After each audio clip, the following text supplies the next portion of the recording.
deciding to move forward to scale people to do business in the country. This is what I can say for this opening remarks, and thank you for everything, for this opportunity, because this time I could not believe that we found a lot of people, a bunch of good people around this table, because we are talking about DRC. When people are talking about the DRC, people are thinking about wars, they are thinking about crisis on the eastern part of the country. But thank you for your coming, thank you for everything, and we do believe that with this support, you're giving us force and energy to move forward, because today is better, but the best is still yet to come. Thank you so much.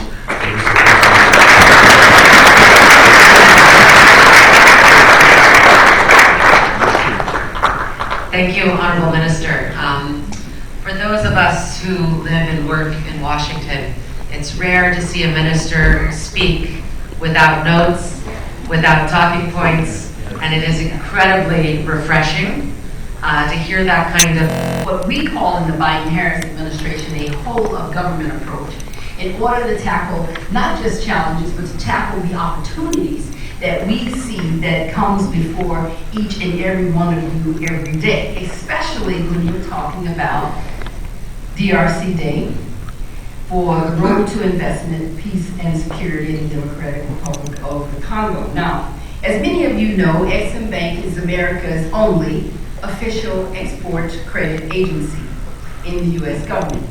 Now, our mission is simple: to support American jobs by facilitating the exports of U.S. goods and services.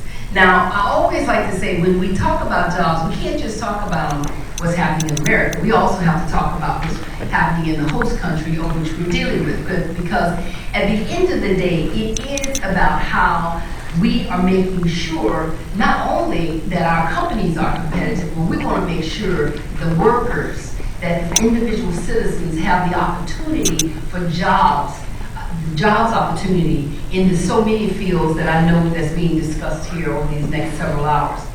You know, for 90 years, XM has been a steadfast partner to U.S. companies and to foreign buyers who purchase goods, and I always have to say, and services, who want to export them abroad. We have been that partner, providing the financing tools needed to succeed in the competitive global market, particularly when private sector lenders are unable to step in. Now, one of the things that when we were reauthorized in 2019, Congress asked us to have some additional mandates that they wanted to see us fulfill.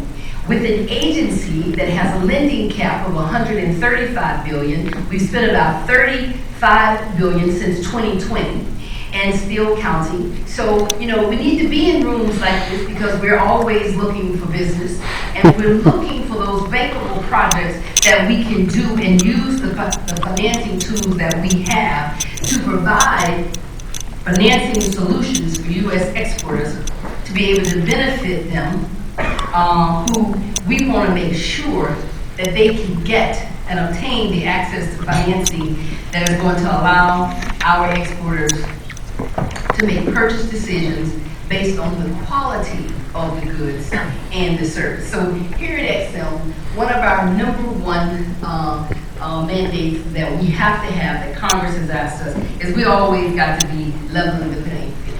That is our watchword, leveling the playing field. And how do we do that? Today, I want to also highlight the remarkable work that XM is doing to support the critical areas like the MSP. I'm sure you all have already heard about the Minimum Security Partnership. You're going to hear even more about that, the Libido Quarter, and the Biden-Harris administration's signature initiative, PGI, the Partnership for Global Infrastructure and Investment.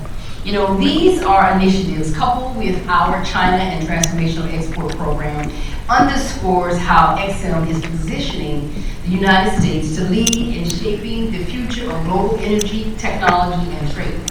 You know, for those of you who do not know, I always like to say, I never like to send people to websites, but I always say you gotta go to the xm.gov website, because it tells you right then and there how, one, from a country limitation schedule, where we are open and closed throughout the continent. It also tells you, I always say you gotta read the notes, because it tells you right there in the notes that if we may be closed, but if we are, how we can externalize the risk to make sure that we're in the market. And that is the goal, to be in the market.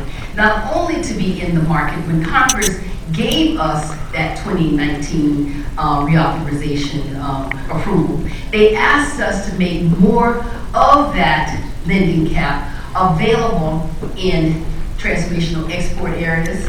That's everything from the AIs, the semiconductors, the fintechs, the biomed, the biotech, and of course in semiconductors, renewables, wastewater, and we tucked critical minerals right under those transformational exports, because of all those sectors that I just named, none of them can operate without those critical minerals. They also asked us to do more business, make more financing available in the small business arena, and also in the renewable energy efficiency, energy storage.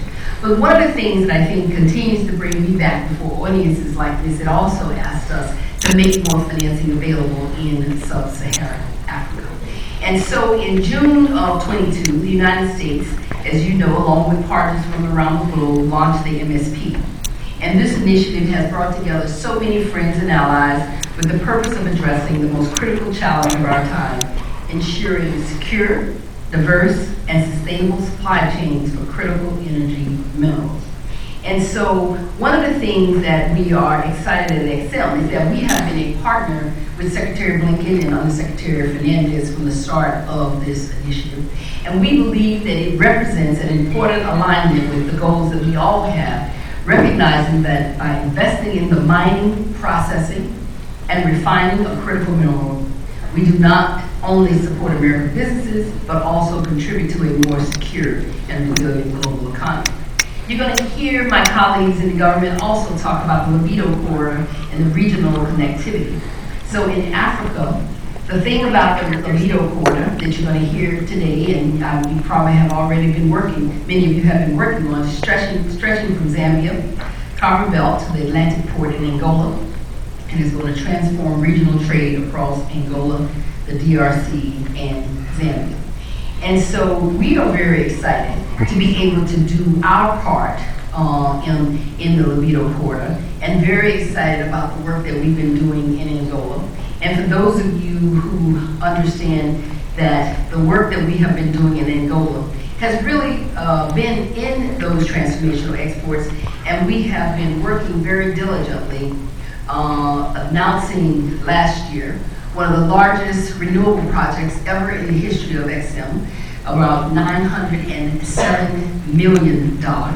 And then we came right back around, and with President Lorenzo and his team and some work they had also presented, and did another $1.6 billion around mini grids and rural electrification. We think all of that work is also going to be tied into the libido corridor and the work that we all have to do to continue to be supportive at this time in sub-Saharan Africa. You know, another critical milestone that we have also seen is the work, and we've been very excited to see the memorandum of understanding on EV supply chain. And it has been one that I know my colleagues at State, who are going to also speak to, have been excited to see that the Vice Prime Minister of the Congo and the DRC Secretary of State, along with our Secretary and the ministers in a number of other African leaders at the summit, was able to sign to be able to continue to say that all of us, it's going to take all of us to play a serious role in facilitating the EV supply chain. So the thing that is exciting for us at XM is that in the critical mineral space, we have been working with partners all over the world, because it's going to be we like to say, it's going to take more than one government agency, it's going to take more than one government, it's going to take more than one private sector company, more than one nonprofit entity that is putting a spotlight on the issues that we are all faced with. It is really going to have to take a combination of collaborations and partnerships that is in order for us to be able to move forward. And it is through that partnership, when I say it cannot only be one country, being able to support the work that President Biden and Vice President Harris have done around PGI, the Partnership for Global Infrastructure Investment, with Vice President Biden's G7 colleagues is very exciting for us. And so we're really glad of the global vision that many of you are working on here today.